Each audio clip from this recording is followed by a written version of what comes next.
Salut! Aujourd'hui, on va réaliser des tartelettes véganes sans cuisson et très gourmandes. Je vais te montrer dans le détail comment faire un praliné à la noix de pécan, le fond de tarte cru et croquant, ainsi qu'une ganache infusée à la fève tonka. Regarde bien la vidéo jusqu'au bout pour voir toutes les étapes de la recette et tu pourras reproduire cette tarte gourmande à la perfection.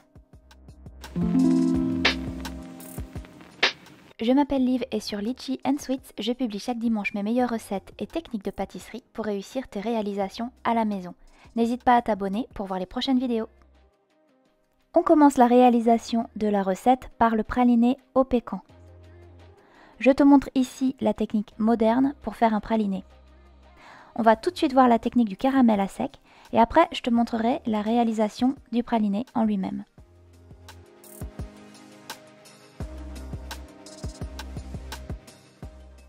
Avant de commencer le caramel et pour gagner du temps, je te conseille de faire préchauffer ton four à 150 degrés et d'enfourner les noix de pécan dans le four chaud pendant 15 à 20 minutes pendant que nous réalisons le caramel. Pense à faire torréfier tous les fruits à coque en même temps, ça t'évitera de le faire de nouveau quand on fera le fond de tarte.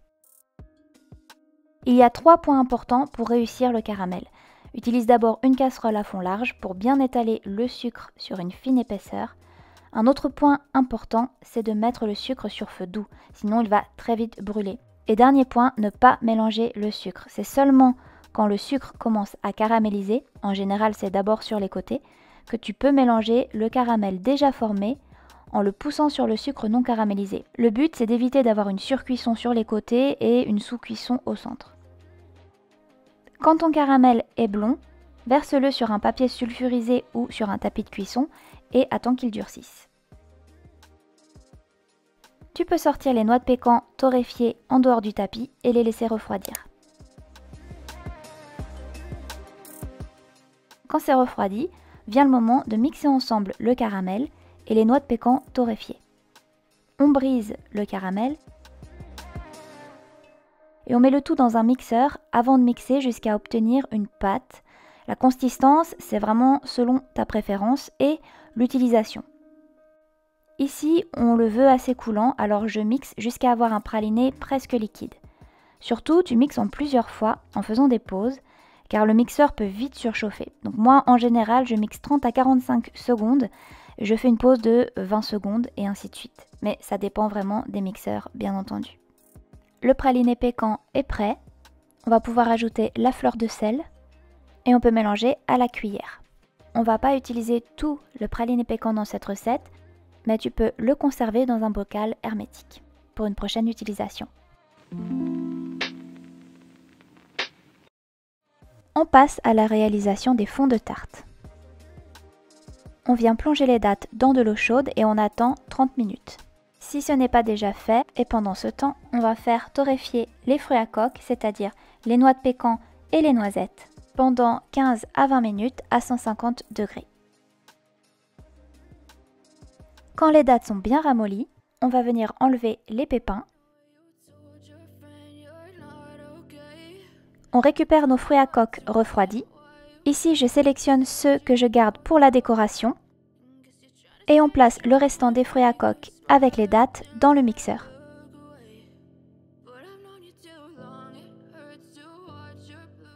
On ne va pas trop mixer les fruits à coque, on ne veut pas qu'ils deviennent une poudre trop fine.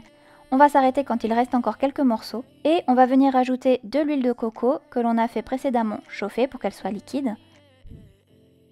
Dans mes moules à tarte, je vais prendre de la pâte et je vais façonner une petite tartelette.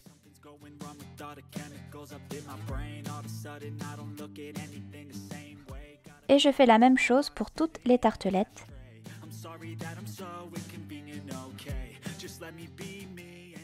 Puisque nous faisons ici une pâte crue, nous allons venir mettre nos fonds de tarte au congélateur pour qu'ils prennent bien.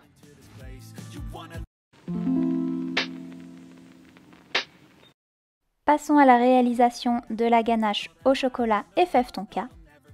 Pour cela, on verse la crème de soja dans une casserole. On vient gratter le tiers d'une fève dans la crème. On va faire infuser maintenant notre fève tonka dans la crème. Pour cela, on met la casserole sur le feu jusqu'à atteindre une légère ébullition.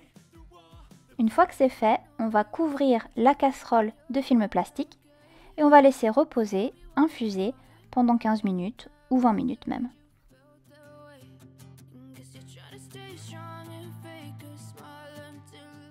Pendant ce temps, je sors les tartelettes du congélateur et je viens verser du praliné pécan au fond des tartes. Au niveau de la quantité, c'est vraiment comme vous voulez.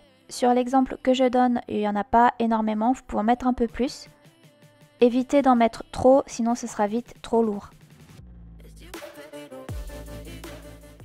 On peut remettre nos tartes au congélateur. Ma crème est prête, elle a bien infusé pendant 15 à 20 minutes. A l'aide d'un tamis, nous allons filtrer la fève tonka et je vais pouvoir remettre ma crème sur le feu.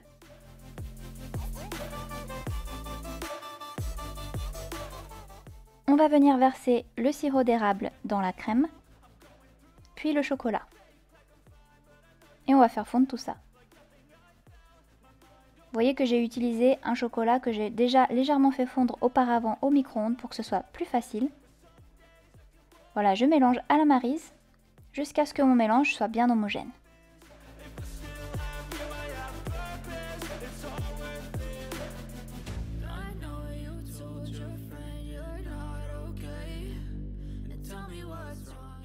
En sortant la casserole du feu, j'ai trouvé que ma ganache était un peu trop compacte.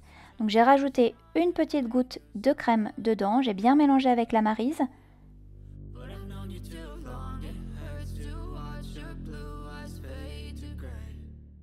Et j'ai finalement pu obtenir une ganache bien onctueuse et brillante.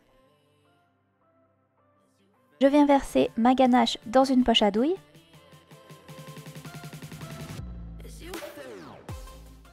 Grâce à la poche à douille, je peux remplir très facilement mes fonds de tarte de ganache.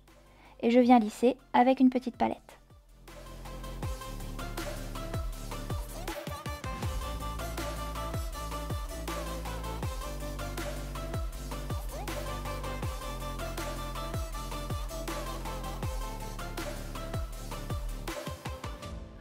La tarte est prête, il ne reste plus qu'à la décorer.